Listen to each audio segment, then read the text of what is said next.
এই স্বেচ্ছাসেবক কয়েকজন এদিকে আসো, তো এদিকে আসো, এই লাইন দিয়ে মেনটেন করো। এই স্বেচ্ছাসেবক এদিকে আসো,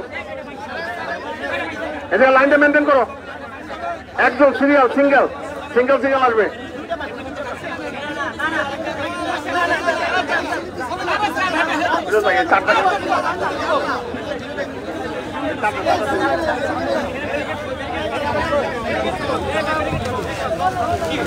এই স্বেচ্ছাসেবকরা তোমরা একটা লাইন দাও, একটা লাইন দেওয়া সিঙ্গেল আসে ধরো।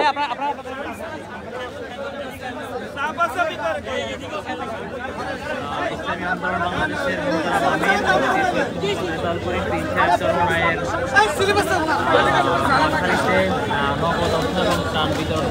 শোনেন, যাদের কাছে স্লিপ আছে তারা প্রত্যেকেই পাবেন, কাজেই তাড়াহুড়া করার কোনো প্রয়োজন নাই।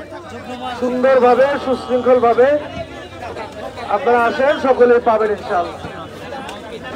হুজুর এখান থেকে আরো বেশ কয়েকটা স্পটে যাবেন, চৌমোহনী, তারপরে ফেনী, এই জন্য হুজুর চলে যাবে। স্তরের দায়িত্বশীল আছে, তারা সিস্টেম বিতরণ করবে ইনশাআল্লাহ। যে আমরা হুলস্থুল না করি।